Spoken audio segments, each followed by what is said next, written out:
Assalamualaikum warahmatullahi wabarakatuh. Alhamdulillahirabbil alamin wa bihi nasta'inu ala umurid dunya waddin.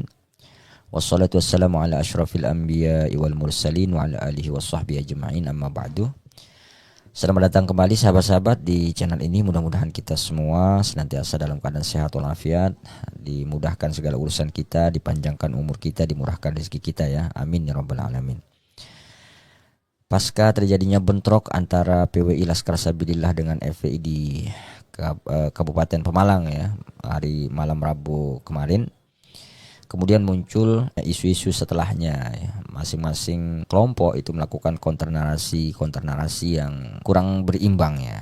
Kita lihat misalnya di sejumlah media mainstream seperti Tribun misalnya, itu agak memberikan dukungan ya kepada Habib Rizik sepertinya, sehingga framing-framing yang mengatakan misalnya yang memulai bentrokan itu adalah PWI Laskar Sabilillah, kemudian yang bawa parang itu adalah PWI Laskar Sabilillah, itu seakan-akan menjadi sebuah kebenaran gitu. Padahal kalau kita dengar dari perspektif teman-teman PWI Laskar Sabilillah ya, yang hadir dan menyaksikan di tempat itu, mereka menyatakan bahwa sesungguhnya yang memulai itu adalah dari pihak FPI gitu. Dan kemudian yang bawa parang juga atau yang bawa senjata tajam itu adalah kelompok FPI juga gitu. Entahlah siapa yang benar gitu ya, tetapi dalam perang narasi ini memang siapa yang memenangkan narasinya, maka itulah yang akan menjadi kebenaran di benak masyarakat kita. Nah, kali ini saya ingin mengajak sahabat-sahabat untuk mendengarkan perspektif dari Mbah Hukit ya, salah seorang panglima Alap-Alap Mataram yang juga bisa kita katakan sesepuh lah ya di PWI Laskar Sabilillah. Dan di video ini beliau menyampaikan banyak hal, dan saya kira memang ini adalah bentuk dari kemarahan beliau ya. Nah, saya disclaimer dulu, apa yang beliau sampaikan ini adalah perspektif beliau sendiri ya, berdasarkan pengalaman selama berpuluh-puluh tahun ya, sering bersenggolan atau sering bersentuhan dengan Front Pembela Islam, termasuk juga Habib Rizik Syihab ya. Bahkan Mbah Hukit ini kan salah seorang juga yang ikut berjuang ya dulu di masa-masa Gus Dur, mempertahankan Gus Dur jadi presiden gitu ya, dan ikut tergabung di dalam pasukan berani matinya yang dibuat oleh Kiai Syarif. Nah, baik sahabat-sahabat, kita saksikan ya video dari Mbah Hukit. Mudah-mudahan ini bisa menjadi edukasi kita untuk memahami sebenarnya bagaimana sih pola-pola kerja dari Front Pembela Islam, kemudian Habib Rizik ya, selama sekian puluh tahun ya. Pengalaman Mbah Hukit ini bisa kita jadikan sebagai ibroh gitu ya. Assalamualaikum warahmatullahi wabarakatuh. Para pemirsa semua, langsung saja menanggapi apa yang terjadi di Pemalang, bentrok antara FPI dengan Rizik Syihab dan begundal-begundalnya FPI. Kami semua sebenarnya sudah memprediksi hal ini akan terjadi, karena kami sudah makan asam garam berhadapan dengan mereka puluhan tahun, berhadapan dengan FPI. Mulai dari pergurakan 98 kami berhadapan, mulai daripada penurunan Gus Dur kami berhadapan dengan mereka, Banser Ansor berhadapan dengan mereka, dan yang kemarin baru saja di Karanganyar kami berhadapan dengan mereka, dan pula-pula mereka kami sudah hafal semuanya.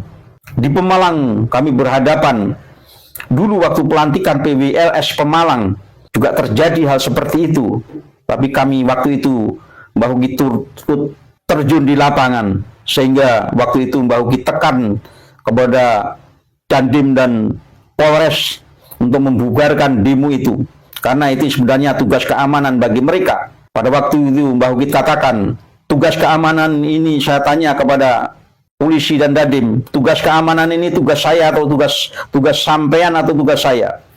Kalau tugas saya bubarkan dengan cara saya. Tapi kalau tugas sampean, tolong yang demo itu dibubarkan sebelum pasukan acara ini bubaran, sehingga terjadi hal-hal yang tidak diinginkan. Pada akhirnya polisi dan tentara membubarkan demo yang waktu itu berada di depan acara kita pelantikan PWLS. Itu di Pemalang, dan itu pun framing jahat berkeliaran. pemutarbalikan fakta berkeliaran, skenario opini publik sudah disiapkan oleh mereka. Demikian juga apa yang terjadi di Pemalang ini. Saya yakin betul mereka sudah menyiapkan skenario semuanya. Mulai kedatangan pra acara sampai hari H acaranya. Semua sudah dipersiapkan oleh mereka. Mulai opini publiknya dengan dusta-dusta, dengan mengatakan membangun opini seolah-olah pengajian diserang oleh PWLS. Dan ini yang dikhawatirkan Ketua Umum kita, Gus Abbas, bahwa apabila terjadi hal ini pasti akan dipraming oleh mereka seolah-olah PWLS adalah tukang membubarkan pengajian, sama yang dilakukan oleh mereka memframing Banser sebagai orang yang membenci Islam, tukang membubarkan pengajian. Ini adalah framing biasa bagi mereka, dan kita tahu itu. Maka dengan sangat bijaksana waktu itu guru kita Gus Abbas, komandan besar kita, panglima besar kita, menginstruksikan agar kita tidak terprovokasi oleh mereka, karena apabila terprovokasi maka akan dipraming jahat oleh mereka, karena kami sudah paham terhadap kelakuan licik mereka. Seperti halnya beberapa yang di medsos memframing seolah-olah PWLS menyerang pengajian, dan di situ juga dipraming seolah-olah PWLS membawa senjata tajam. Tapi untung masyarakat Indonesia sudah tahu siapa yang biasa tenteng-tenteng sajam adalah mereka. Dengan ceramah saja mereka berani menenteng pedang, berani membawa senjata tajam, dan menyerukan kepada jamaahnya untuk mengasah senjata tajam mereka, sehingga masyarakat Nusantara tidak mudah terkecoh dengan framing jahat mereka, narasi dan opini mereka bahwa PWLS membawa senjata tajam. Saya tahu betul, karena saya pernah ada di dalamnya. Tidak ada. Kalau toh ada, bukan senjata tajam, tapi khas santri Nusantara, yaitu bambu kuning yang diasma oleh kiai-kiai sepuh. Itulah khas santri, untuk membentengi diri, tapi tidak pernah membawa senjata tajam. Yang berani membawa senjata tajam dengan terang-terangan sebelumnya siapa? Laskar Sakera. Sudah menunjukkan di depan mata kita semua warga negara Indonesia, mengacung-acungkan celurit mereka. Dan ketahuilah bahwa salah satu sahabat kami yang terbabat celurit mereka, dibabat dari belakang sehingga juga tembus kepada mata mereka, sahabat kami. Ini dilakukan oleh mereka, tapi framing jahat mengatakan bahwa kamilah yang membawa senjata tajam. Mereka siapkan dengan video yang menarasikan itu PWI bawa senjata tajam.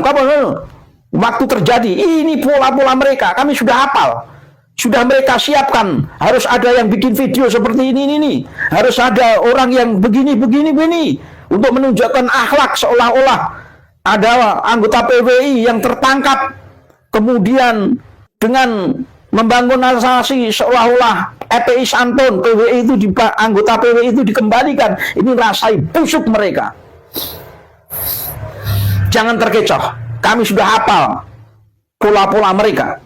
Semua dipersiapkan. Kami sudah bertahun-tahun, puluhan tahun menghadapi mereka. Dan kami tahu betul, sampai hafal pola-pola mereka dengan skenario-skenario sedetail mungkin. Bikin video ini, yang intinya ingin membangun narasi publik dengan fitnah-fitnah dustanya. Membawa senjata tajam, padahal mereka lah yang membawa senjata tajam. Meneriakkan PKI, padahal mereka lah yang PKI.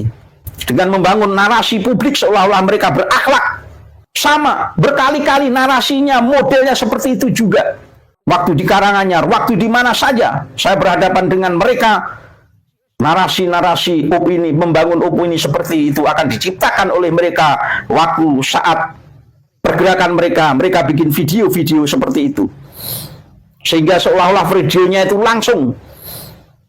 Terus lagi, membangun narasi seolah-olah warga setempat mendukung mereka. Dengan mewawancarai seolah-olah Warga setempat menyaksikan bahwa PWI LS membawa senjata tajam, dan itu nanti diunggah di medsos. Inilah narasi busuk mereka. Tapi kami sudah hafal narasi busuk dengan opini-opini busuk penuh kedustaan. Karena kami yakin mereka bersoban, tapi sebenarnya mereka tidak takut kepada Allah. Mereka lupa bahwa Allah melihat semua yang Anda lakukan, kebusukan-kebusukan yang Anda lakukan. Wahai klan Ba'awi, Dobolowi, FPI, dan ante-antenya, para mukibul. Maka kami pesankan pada saudara-saudaraku warga Nusantara semua, jangan mudah termakan narasi busuk, opini busuk yang dibangun oleh mereka. Pelajari, wahai masyarakat Nusantara, cerdaslah, pelajari. Sehingga nanti kalau Anda mempelajari, Anda akan menemukan pola-pola yang sama setiap pergerakan mereka. Setiap terjadi sebuah kejadian, maka mereka akan membangun narasi-narasi itu. Bahkan seolah-olah mereka menyerang polisi juga. Seolah polisi melindungi kita. Itu narasi yang dibangun oleh mereka. Seolah-olah mereka dizalimi oleh polisi, mereka dizalimi oleh aparat. Sekali lagi, saya mengingatkan kepada warga bangsa Indonesia, pelajari betul pola-pola busuk mereka, sehingga sampean akan apal. Pasti nanti akan terjadi pola seperti ini, pola seperti ini, pola seperti ini.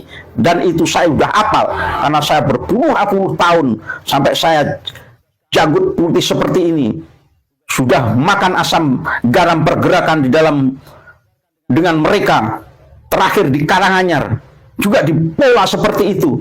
Dan terjadi di Pemalang ini juga muncul lagi skenario seperti itu. Jadi pola-polanya hanya itu-itu saja, mudah terbaca oleh kami. Maka kepada masyarakat Nusantara, sekali lagi, apabila terjadi opini-opini yang tidak benar, narasi-narasi yang tidak benar tentang PWI, jangan mudah dipercaya. Yang kemudian saya serukan juga dunia pers mainstream, jangan Anda coba-coba membangun narasi juga. Jangan coba-coba Anda menyiarkan di media Anda dengan informasi yang tidak seimbang. Karena saya sudah melihat ada media mainstream yang memposisikan seolah-olah PWI menyerang daripada pengajian Habib Rizik. Maka kami serukan juga kepada pers, media mainstream, jangan main-main Anda. Kami tahu, kami juga dari kecil waktu pergerakan di Monas, saya bergabung dengan para wartawan-wartawan. Saya sudah apal. Ada juga wartawan-wartawan busuk, itu pasti ada. Maka dunia mainstream, media mainstream, jangan main-main Anda. Gali data selengkap-lengkapnya, baru Anda up. Sehingga up Anda itu benar-benar objektif, mencerminkan keadaan sesungguhnya. Investigasi itu yang mesti Anda lakukan. Investigasi dengan jujur. Jangan Anda main up saja, seolah-olah Anda memposisikan PWILS menyerang pengajiannya Habib Rizik. Karena saya pantau beberapa media mainstream menampilkan berita-berita yang seolah-olah memojokkan PWILS menyerang pengajian Habib Rizik. Sekali lagi, teman-teman waspadalah dari semua sisi, karena semua ini mulai bermain, termasuk sebenarnya saya segan mengatakan hal ini. Kami ini bukan rahasia bahwa politikus-politikus busuk juga bermain di sini. Saya tahu Medan Pemalang muhibinnya masih banyak, dan orang-orang politik mengambil ini takut kehilangan konstituen mereka, sehingga mereka nempel-nempel kepada Dobolowi. Kalian lihat bagaimana mereka mesranya di panggung. Apakah kira-kira polisi dan TNI tidak buta intel mempelajari jejak rekam mereka? hanya karena takut kehilangan jabatan politik. Seharusnya analisa Anda sudah tajam, apalagi bupati dan Polres Dandim di bawah kendali bupati. Saya yakin itu. Maka pernah saya sampaikan, jangan pernah percaya kepada orang-orang politik, karena nasionalisme mereka terletak di jabatan. Mereka tidak punya nasionalisme. Rela mereka dobrok mencium pantat Habib Topolowi, jadi budak dan jongosnya hanya karena takut kehilangan konstituen, takut tidak pilih lagi. Anda bermain-main dalam hal ini. Kami juga orang-orang politik paham juga masalah politik seperti itu. Maka sekali lagi, jangan ada lagi pejabat-pejabat yang mengambil keuntungan, mengorbankan kepentingan negara, mengorbankan kepentingan nasional. Apakah Anda TNI, apakah Anda Polri tidak tahu hal itu? Karena Anda punya perangkat untuk mempelajari dengan perangkat intelijen mereka. Anda semua. Bagaimana rekam jejak Rizik Syihab di beberapa tempat. Dan apakah Anda tidak mempelajari bahwa pertemuan massa, berkumpul dua massa yang kontra ini kemungkinan besar menimbulkan gesekan, dan Anda memberi izin bupati. Anda mencoba bermain-main di sini. Karena hanya takut kehilangan konstituen dari golongan mereka, tapi mengorbankan anak bangsa. Sekali lagi para sahabatku semua, pelajari pola-pola jahat mereka, pelajari pola-pola permainan mereka. Akhirnya Anda akan tahu, dan Anda tidak akan termakan oleh narasi busuk mereka. Kecuali orang-orang politik dan orang-orang yang punya ambisi-ambisius di dalam jabatannya. Mereka tahu, pura-pura tidak tahu, karena mereka ingin mengambil keuntungan dari itu. Itu saja. Sebenarnya Mbah Ukit malas, karena apa yang disampaikan hanya ini saja. Ini banyak yang sering sudah saya sampaikan. Karena polanya seperti itu, komentarnya ya seperti itu. Sehingga kadang-kadang bosan juga. Tapi karena ini sebuah perjuangan dan modusnya sama, pola-polanya sama, kita komen, kita memerangi dengan strategi-strategi kita. Tentang orang-orang politik juga pola-polanya sama seperti itu, di mana saja. Di Jawa Timur, di Jawa Tengah. Mereka tidak mementingkan Nusantara, tapi mereka mementingkan jabatan-jabatan mereka. Demikian saja para pemirsa semua, agar Anda tidak termakan provokasi dan narasi jahat mereka, maka waspadalah, pelajari mereka. Dan sekali lagi para aparat, ingat, Anda di hadapan Allah adalah ada hamba. Dan setiap hamba akan dimintai pertanggungjawaban di hadapan Allah Subhanahu wa Ta'ala. Kalau Anda salah, Anda akan dimasukkan pada neraka. Hanya karena jabatan Anda tidak takut pada neraka Allah. Kenikmatan dunia Anda lebih kejar, tapi ingatlah, kenikmatan abadi yang dari Allah, surga yang dijanjikan. Ingat, Anda di hadapan Allah adalah hamba yang akan dimintai pertanggungjawaban terhadap amal-amal panjenengan semua. Anda bisa bermain delegasi, Anda bisa bermain licik-licikan, tapi Allah tidak bisa dibohongi. Allah melihat perlakuan Anda, Allah melihat isi hati Anda. Maka sebagai sama muslim saya peringatkan, berhentilah untuk bernarasi jahat dan bermain kotor dalam urusan ini. Takutlah kepada Allah. Jangan Anda diperbudak oleh jabatan. Janganlah Anda diperbudak oleh harta dunia.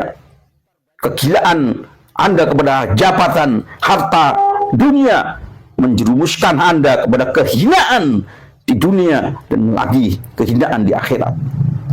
Demikian pesan saya, pergulakan hati saya.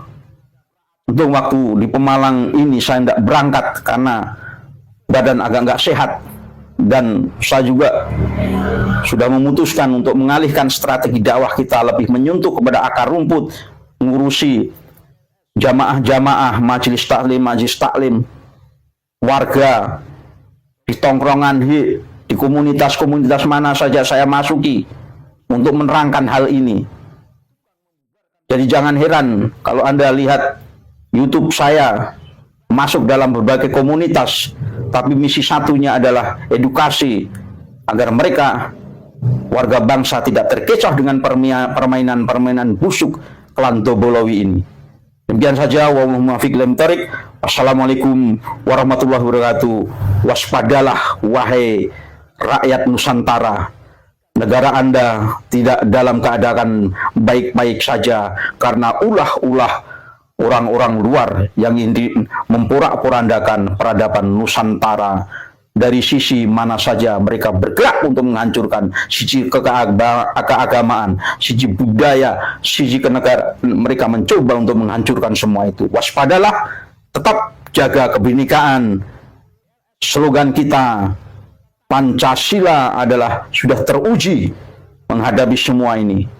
Allahumma fiqh lam tarik. Wassalamualaikum warahmatullahi wabarakatuh.